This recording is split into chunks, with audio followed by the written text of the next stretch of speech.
تم اگر تاریخ دے دو گے تو غلام رضا اپنے خرچے سے بھی آ جائے گا، لیکن ہمت ہو تو بتاؤ، پیچھے سے ریکارڈنگ کرنے میں کوئی فائدہ نہیں ہے، سامنے آؤ، سامنے آ کر یا تو ہم کو غلط ثابت کرو یا توبہ کر کے سنی بن جاؤ، اور یقین مانیے ان علماء کرام سادات کرام کے توسل سے، ان کی برکات سے یہ غلام رضا ان کی کتابوں سے ہمارے عقائد کو ثابت کرے گا انشاءاللہ العزیز۔ تو محترم حضرات، نبی کریم صلی اللہ علیہ وسلم کا غیب کا علم تمام انسان مل کر بھی لکھنا چاہے نہیں لکھ سکتے۔ دلیل سبحان اللہ، اعلیٰ حضرت امام اہل سنت مجدد دین و ملت مولانا شاہ احمد رضا خان رضی اللہ تعالیٰ عنہ نے اپنی کتاب علوم القرآن میں تحریر فرمایا۔ حضرت مولا کائنات مولا علی مشکل کشا رضی اللہ تعالیٰ عنہ فرماتے ہیں کہ جب تک میں تمہارے سامنے ہوں، بظاہر جب تک تمہارے سامنے ہوں، قیامت تک جو کچھ ہونے والا ہے، جو بھی تم پوچھنا چاہو پوچھ لو، میں یہاں بیٹھے بیٹھے تمہیں جواب دوں گا۔ ایک روایت میں عرش کے نیچے جتنی چیزیں ہیں کسی چیز کا بھی سوال کر لو، ہر تمہارے سوال کا میں جواب دوں گا۔ دوسری روایت قیامت تک ہونے والی تمام چیزوں کے بارے میں پوچھ لو، تم کہتے ہو نبی کو قیامت کا علم نہیں، نبی کا غلام فرما رہا ہے کہ قیامت تک ہونے والی کسی بھی چیز کے بارے میں پوچھ لو۔ حضرت مولا علی رضی اللہ تعالیٰ عنہ کا یہ فرمان احادیث میں مذکور ہے، اور اعلیٰ حضرت نے دلائل کے ساتھ اس کو لکھا۔ یہ کن کی بات ہے؟ جن کے بارے میں اللہ کے رسول صلی اللہ علیہ وسلم نے ارشاد فرمایا، انا مدینۃ العلم وعلی بابها، میں علم کا شہر، علی اس شہر کے دروازے، اس شہر کے دروازے کے علم کا یہ عالم کہ قیامت تک جو کچھ بھی ہونے والا، عرش کے نیچے جو کچھ بھی ہے پوچھ لو، میں یہاں بیٹھے بیٹھے جواب دوں گا۔ سبحان اللہ، کون یہ دعویٰ کر سکتا ہے؟ جس کو اللہ نے ایسا علم دیا وہی دعویٰ کر سکتا ہے۔ اسی طرح حضرت عثمان غنی رضی اللہ تعالیٰ عنہ کے تعلق سے بھی روایات موجود، ان کے علم کے تعلق سے۔ حضرت فاروق اعظم رضی اللہ تعالیٰ عنہ کے تعلق سے اعلیٰ حضرت نے اس حدیث کو بھی تحریر فرمایا۔ غالباً حضرت عبداللہ ابن عمر یا عبداللہ ابن مسعود رضی اللہ تعالیٰ عنہما نے فرمایا، دنیا کے تمام لوگوں کا علم، دنیا کے تمام لوگوں کا علم ترازو کے ایک بازو رکھ دیا جائے۔ کتنے لوگ ہیں؟ ہم یہاں تقریباً 1000 لوگ ہیں، ہم تماموں کے علم کو جمع کر کے ایک ترازو میں نہیں ہیں۔ اس دور میں جتنے لوگ ہیں 6 ارب تقریباً لوگ، صرف ان کا نہیں۔ اس وقت حضرت عمر کے بارے میں فرمایا گیا کہ دنیا کے تمام انسانوں کی عقل، ان کا علم ترازو کے ایک بازو میں ایک پلے میں رکھا جائے، اور فاروق اعظم کا علم ایک پلے میں رکھا جائے، فاروق اعظم رضی اللہ عنہ کا علم بھاری رہے گا۔ کون اندازہ کرے؟ ہم حضرت علی رضی اللہ عنہ کے علم کا اندازہ نہیں کر سکتے، یہاں تو فاروق اعظم کی یہ شان، دنیا کے تمام لوگوں کا علم ایک طرف اور ان کا علم ایک طرف۔ یہ صحابہ کی بات ہوئی، اور صحابہ میں بھی افضل ترین صحابہ کی بات ہوئی۔ تھوڑا پیچھے چلتے ہیں صحابہ کرام کے غلاموں کے تعلق سے۔ امام عبد الوہاب شعرانی رضی اللہ تعالیٰ عنہ اپنے وقت کے بہت بڑے ولی، عظیم کتب، غوث وقت، بہت بڑے عالم دین سیدنا امام عبد الوہاب شعرانی رضی اللہ تعالیٰ عنہ فرماتے ہیں، اللہ تعالیٰ نے میرے بھائی کو اتنا علم دیا، ان کے بھائی کے بارے میں فرما رہے ہیں، اتنا علم دیا کہ سورہ فاتحہ سے 2,47,999 علوم استخراج کی۔ سورہ فاتحہ سے 247,999 knowledges were taken from Surah Al-Fatiha by brother of Sayyidina Imam Abd al-Wahhab Sha'rani رضی اللہ عنہ۔ کوئی اندازہ کر سکتا؟ ایک دو نہیں، 10-20 علوم نہیں، 2,47,999 علوم۔ اور کچھ اولیاء کرام فرماتے ہیں قرآن ایک ایسا دریا ہے، قرآن کے ہر حرف میں، ہم 4,000 معنی پاتے، ایک ایک لیٹر میں 4,000 میننگز، اور ایک لیٹر میں جو 4,000 معنی ہیں، دوسرے لیٹر میں جو 4,000 معنی ہیں وہ ان معنوں سے الگ ہے۔ ہر لیٹر میں 4,000 معنی یہ اولیاء کرام اخذ کرتے ہیں، اور جو ایک لیٹر میں 4,000 معنی ہیں دوسرے لیٹر میں وہ الگ 4,000 معنی۔ اور کچھ علماء کرام اولیاء کرام فرماتے ہیں ہر آیت سے 1,000 میننگز ایسے ہیں جو ہم جانتے ہیں، ایک ایک آیت کی تفسیر 1,000 تفسیر ایسے ہیں جو ہم جانتے ہیں، اور جو ہم نہیں جانتے وہ 1,000 سے زائد ہیں۔ کوئی اندازہ کر سکتا ہے ان علماء کرام، ان اکابرین، ان اولیاء کرام کے علم کا کوئی اندازہ کر سکتا ہے؟ جب ان کے علم کا اندازہ نہیں تو صحابہ کے علم کا کون اندازہ کرے؟ تو صحابہ کرام میں حضرت فاروق اعظم رضی اللہ تعالیٰ عنہ، ان کے بارے میں یہ فرمایا گیا دنیا کے تمام لوگوں کا علم ایک طرف، حضرت عمر بن خطاب رضی اللہ تعالیٰ عنہ کا علم ایک طرف، یہ سب پر بھاری رہے گا۔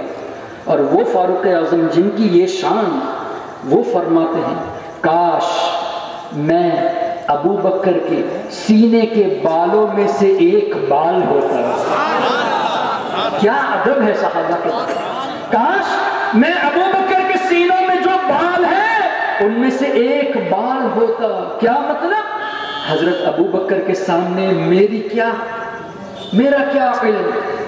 حضرت ابو بکر صدیق وہ ان کی عاجزی ظاہر فرماتے ہیں، اس سے حضرت ابو بکر صدیق کی شان بھی ظاہر ہو رہی ہے، حضرت فاروق اعظم کا ہمبلنس، ان کی عاجزی بھی ظاہر ہو رہی ہے۔ حضرت ابو بکر کی شان میں یہ فرمانا اس بات کی دلیل ہے کہ حضرت ابو بکر صدیق کو سب سے زیادہ علم تھا، اور صحابہ میں اعلم القرآن، سب سے زیادہ قرآن کے تعلق سے علم تھا تو حضرت ابو بکر صدیق رضی اللہ تعالیٰ عنہ کو تھا۔ یہ ہوا صحابہ کرام کا علم۔ اب انبیاء کرام کے علم کا کوئی اندازہ کرے؟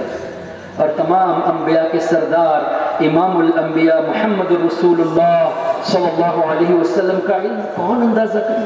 اب کوئی یہ کہے گا کہ تم نے حدیثیں پیش کر دی، حدیث تو ضعیف بھی ہوتی ہے، سمجھ میں یہ بات نہیں آتی، تم امام اعظم کی تقلید نہیں کرتے، شرک کہتے، امام مالک کی تقلید کو شرک، امام شافعی، امام احمد بن حنبل ان کی تقلید کو شرک۔ لیکن ناصر الدین البانی جو 20 سال پہلے مرا، اس نے جو کہا کہ یہ حدیث صحیح ہے تم مان لیتے ہو، اس نے کہا یہ حدیث ضعیف ہے تو اس کو مان لیتے ہو، تو یہ تقلید نہیں تو کیا ہے؟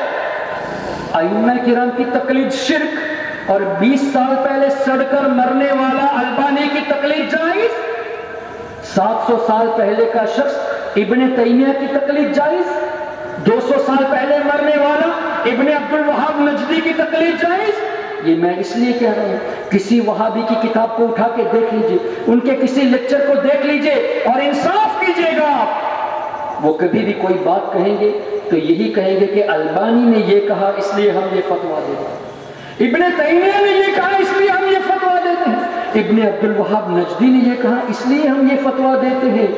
ارے یہ تقلید نہیں تو اور کیا ہے؟ یہی بات تو ہم بھی کہتے ہیں کہ امام اعظم نے یہ کہا اس لیے ہم یہ کہتے ہیں، امام شافعی نے یہ کہا اس لیے ہم یہ کہتے ہیں۔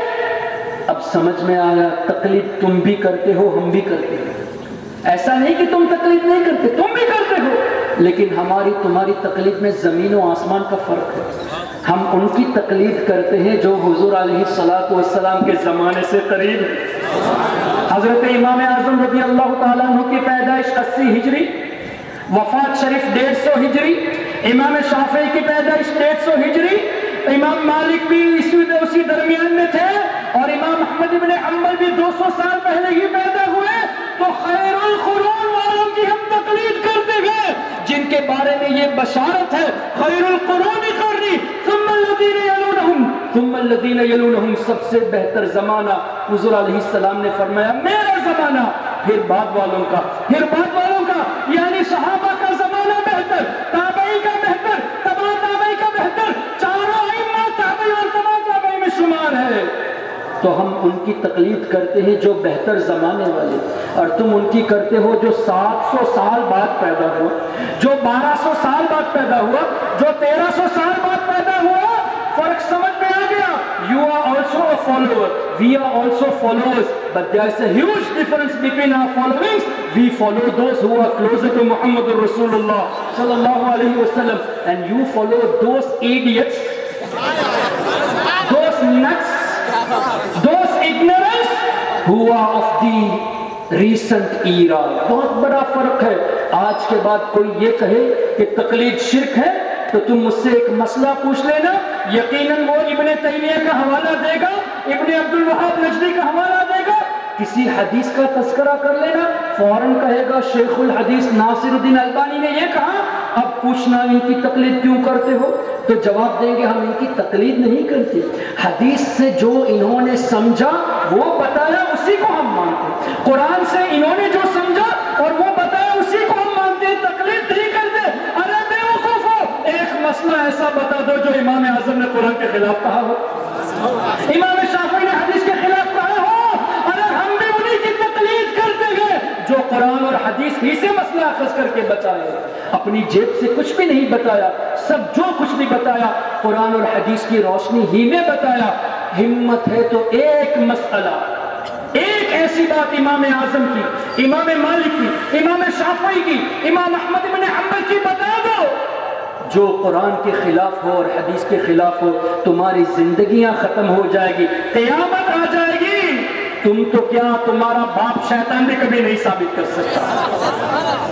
محترم حضرات، حضور علیہ السلام کا علم آئیے قرآن سے سنتے.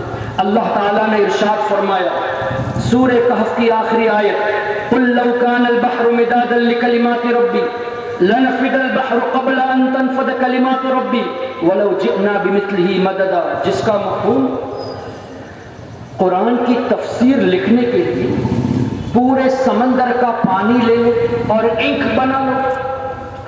آپ پین یوز کرتے ہیں نا، ایک پین سے رفلی کتنے پیجز لکھ سکتے ہیں؟ 100 پیجز، 150 پیجز. ماشاءاللہ بہت سے انجینئر اور پروفیشنلز یہاں پہ ہیں. ایک پین سے 100-150 پیجز لکھ سکتے ہیں نا. اچھا 100 پیجز مان لیتے ہیں.